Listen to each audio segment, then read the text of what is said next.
Welcome to Learning Life Skills Together.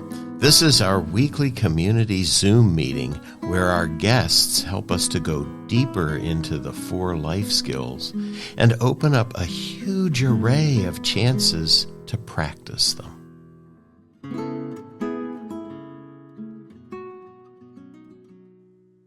Hello, everyone. This is Learning Life Skills Together weekly Zoom meeting number 91. And today I have with me Lee Fulton, who is a business owner. She's a mom. She's an artisan, which is where we're going to go a lot, a community member, and as she said, a curious person. And so we really do recommend being curious people. So we'll see how that plays into this as well. Right now, however, as always, we're going to begin with a practice. So this will be a practice of attention. So you could just find a comfortable way of sitting or standing or lying down, however you want to be. And when you've done that, maybe just settling in, feeling your body, maybe coming a little more towards rest. And maybe it'll come a little more towards rest each moment as we do this. So what I'm going to ask you to do is sort of look around you and see if there's something in your visual field that draws your attention. So what, when you look, says to you, oh, look at me? So we don't often do this. We don't often spend a minute looking at just one thing. Our eyes rove. But this time I'd ask you to let your eyes settle and just take in that thing that called out to you, that said, hey, look at me. And see what it is that you see. So maybe you just look at the whole thing and get a sense of it. Sense of the wholeness of it.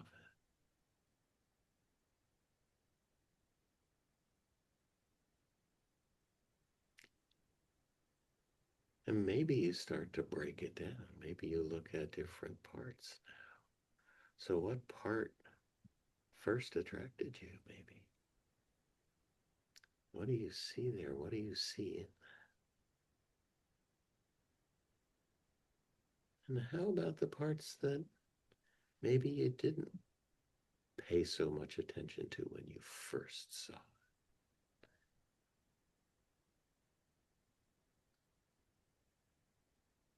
It's kind of out of your area of focus. You could change that focus, see where it goes.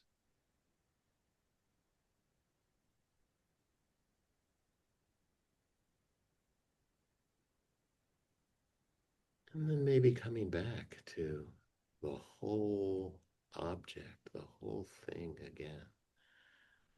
Just taking it all in. Maybe not looking for any particular meaning in it, but just an experience. Just a way of seeing something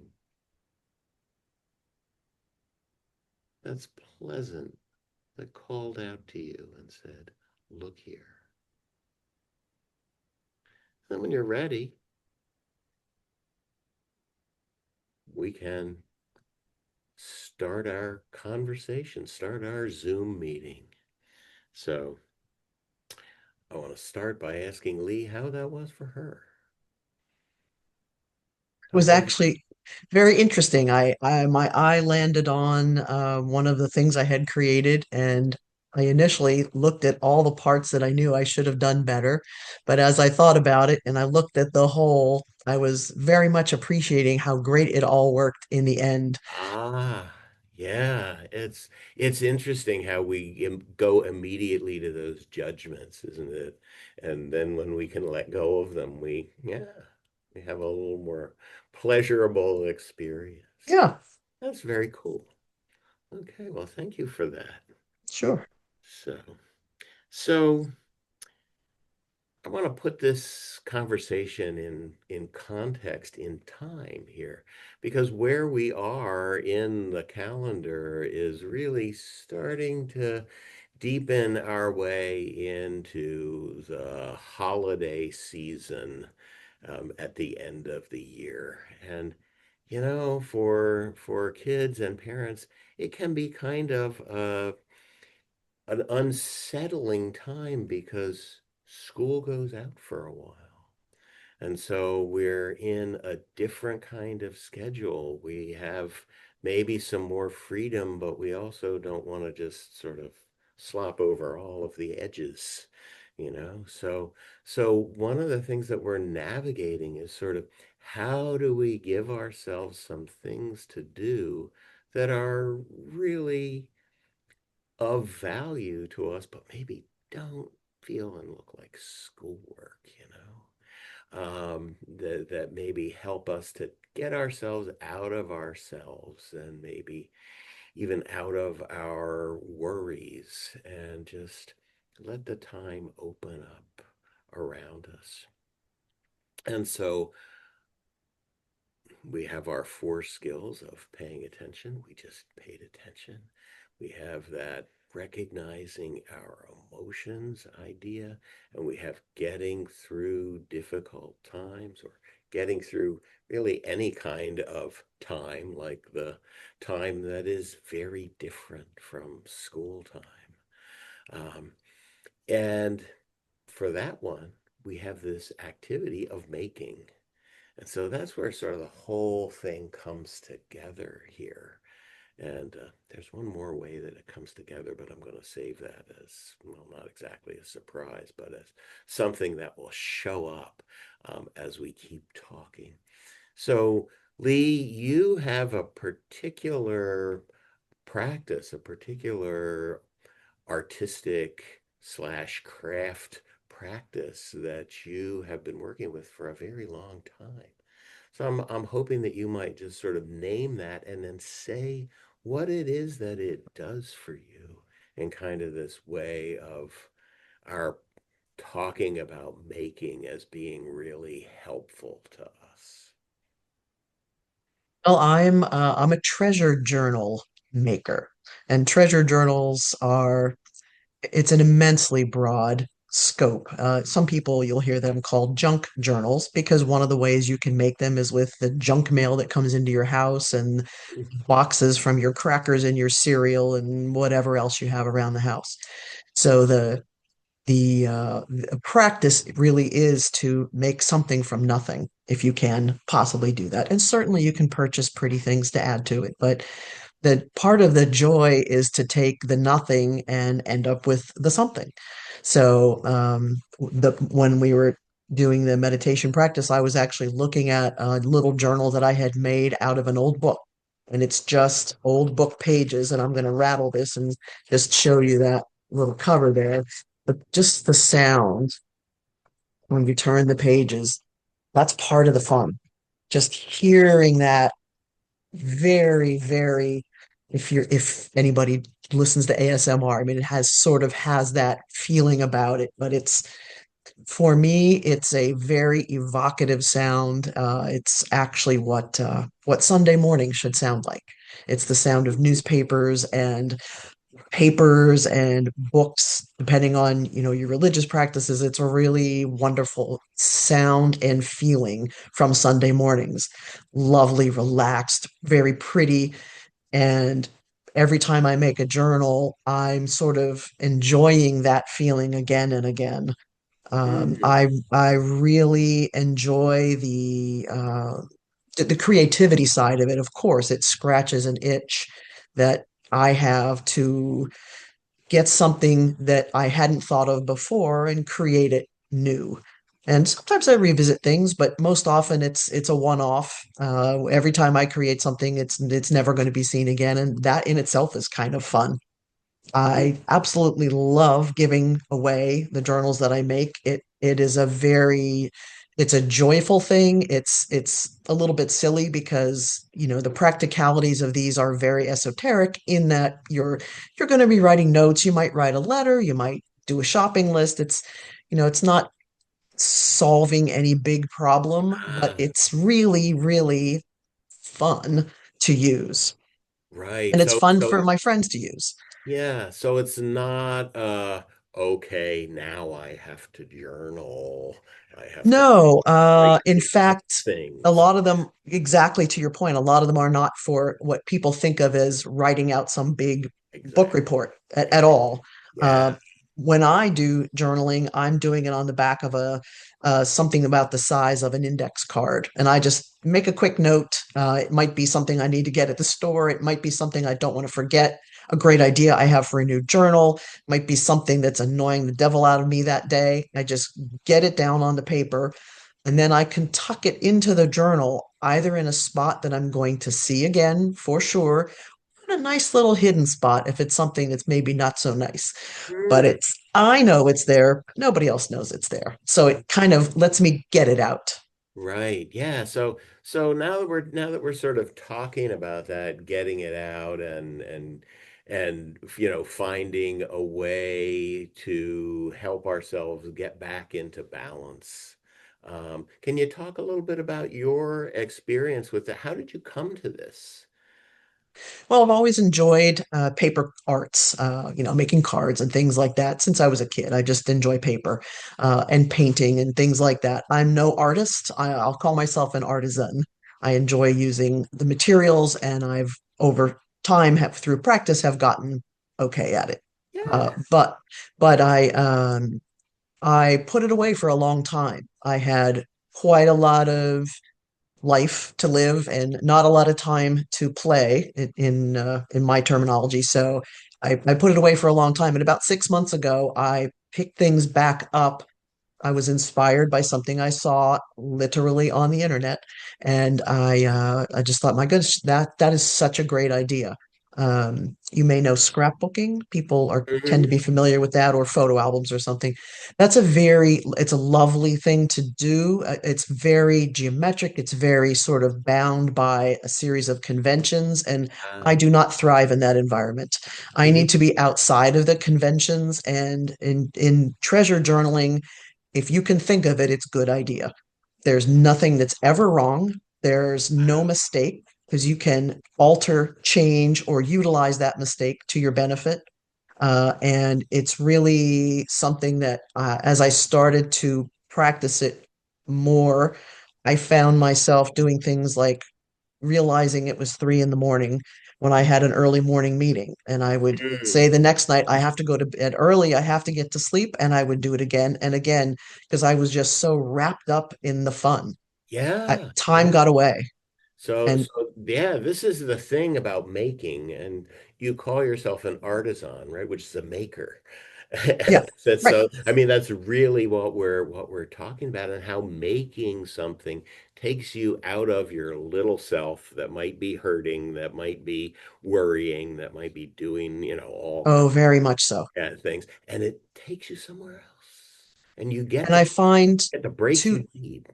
to that point, even when I'm in the middle of something and it's really stressing and or get, I can feel myself starting to get concerned. I'll imagine, you might say daydream, I say imagine. I'll imagine something I'm doing in the journal I'm working on or the next journal I want to do. And I'll think about, ooh, wouldn't that be nice? And what a great idea. And if I did it in blue instead of red? And how about if I used lace instead of newspaper? Or what if I used a box from cereal? And I can really take myself down the lane of relaxing, almost meditating into journaling without touching anything because it's Mhm. just such an enjoyable thing to think about. Yeah, yeah. So this is really what we're after. This is the skill, I think, that we've been talking about in terms of being more resilient, and how do we help our kids do that. So, kind of the next question for you then is, okay, so here I am, a mom, a dad, a carer, I'm listening to Mhm. this. And I say, okay, yeah, that actually sounds pretty cool. I wouldn't mind trying it myself, or at least, helping my child, or the child that I care for, get into this. So how? You know, Gosh, what do I you, need to think about? honestly, it is kind of funny how simple it is because you're living in a space that has stuff, and any stuff is fair game. I use uh, junk mail is wonderful. Newspapers, magazines, old books that you have laying around, anything that you can use to say, I'm going to create on this. The very first journal I ever created was just in a little notebook that I had, like a something you would use. A younger child would have that size of notebook. It made a wonderful journal. Um, you simply start to create with color, with words, with images, with anything you can think of. I'll show you again. If this is simply an old newspaper and an old book page that I drew a flower and colored it in with pencils. It is as simple could be. And I glued it onto a page. And then I folded the page and then I write on the page. And it can be absolutely basic and so much fun. You cut pictures out of magazines, off of boxes of cereal, anything. Okay, so there's ways of drawing, of writing, of painting, of making a collage, of doing all of those things. So Yes. you're saying I can take anything, an old book. So one of Yeah. the things that I'm really hoping you'll do is to send us several examples, because I think that would really help. Oh, yeah. Pictures This are really helpful. podcast is hard when you get down to these kinds of things. But if we can post some of Sure. these photos, of things that you've made, for folks, sort of underneath the Oh, podcast. yes. Yeah, and it's not always just an empty thought. Like sometimes you say, "Gosh, I have a an idea here." And my idea for one journal, for example, was I met a lovely woman named Rena who had two daughters and she took them to Paris. And I met her because she posted on Facebook that she had some old French books and wanted to give them away. And I said, My Hmm. goodness, what a great thing for journaling. I would love to have them. So we met, we had a coffee. I found out she had just gone to Paris. I made her a journal that was based on Paris. So I had magazines and books and things. I drew drawings. I had what I considered to be Paris looking things sitting around, and I built them into a journal for her and her daughters. I Hmm. mean, sometimes you have a theme and you just make that. And sometimes you don't, and it's just, I just have some stuff sitting around and I'm going to see what happens. Yeah. So y- you talked about a notebook, you talked about an old book. Yep. So we're starting with something that's bound. No, it can be most of what I do is just paper, just pieces of paper that I fold in half and then staple to create a little magazine almost. Sometimes I use an old book that's been damaged. In my work life, I come across a lot of books and magazines that have been water damage or mildew or something. You have to tear them apart a little bit to remove the broken parts, but I can re sort of vitalize that book by creating it into a journal. Sometimes I get a notebook from a dollar store and I just decorate that. And a lot of our journals are for journals where I just take a kind of a beat up old journal and again revitalize it, make it beautiful, and someone can use it to take notes or for math class or whatever. It doesn't matter. But it's just taking what would otherwise be thrown away and making it beautiful and giving it a new life. So you get, you asked me earlier what it does for me. It's the idea that we can create something from nothing is really fun, but it feels terrific to do that in a way that is repurposing or recycling. And getting ideas for doing all that has brought me into two different communities. One is online because there's a very strong community around any artisan, hobby, craft, you name it, you can find it. People who are interested in what you're interested in. I would look up treasure journals. Yeah, yeah. And, to name a platform, Facebook has quite a few junk journaling, treasure journaling platforms, and people are so supportive and kind. And you can say, like, Hmm. well, I just made this. What do you think? And there's never anything that isn't absolutely lovely. It is the ethic of that kind of artisanal group to be supportive. What a great way to feel better about what you do and support Yeah, others. yeah. And so this idea of community is also a big part of what we're doing with learning life skills together. Okay, The yeah. sort of the last module of it, the module that we're actually launching now is the one about effective communication and then the activity of belonging. And so Mm. this is kind of a hint about how we get belonging going. It feels so good to belong to a group of people. Of course, I'll not meet them, but Right. they care about what I care about. And that is very fun. But at the same time, I have an in-person community. I have a group of friends, and we've had an inspiration circle for 20 years where we teach each other different things to do and craft and whatever. So Hmm. I've hosted, hey, come on over, we're going to do journaling, and we'll create journals and do that kind of thing. So it's a wonderful way to sit together with a group of people, put a bunch of stuff on the table in front of you, and everybody just make from it. It doesn't cost Yeah. anything. It's simple, it's quick, really fun. And so that idea of making friends, of having, a supportive community that Yes. is interested in what you're interested in, that seems to me to be like I never want to say that anything is easy, right? But but a quick maybe way of, getting kids, I don't know, 10 and up Oh in my gosh, yes. So like kids are that. crazy So about it. just bring a group together and give them a bunch of stuff and say, here's what we're going to Yep. It's all stuff that you have, or you go to the grocery store and there's a flyer, you grab that. It's anything that you have, you can cover it, you can color it, you can paint it, glue it together, cut it apart, rip it apart. There's no wrong. Everything is good. Yeah, yeah. And so, parents and carers may have things lying around, like materials that you're talking Oh about yeah. making things from. But I'm also wondering about like fasteners, glue. I mean, this is how my mind works. It's just maybe sad. I don't know. But, so what kind of glue should I be using? How do I Right. fasten if I'm making it?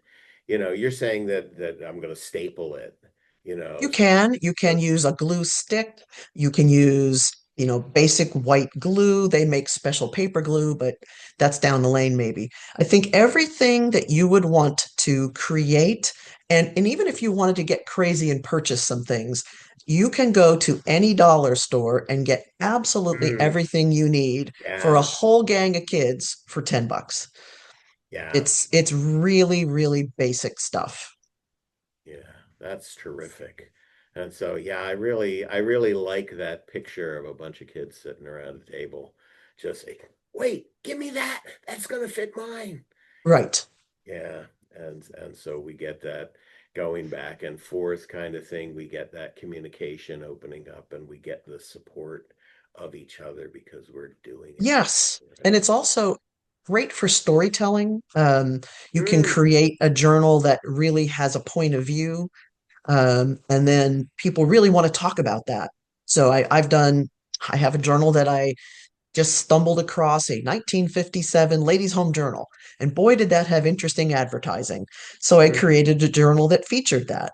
When I Wow. show that to other people, we talk forever about the advertising and what it was like and why was it like that and why isn't it like that now. We laugh about it.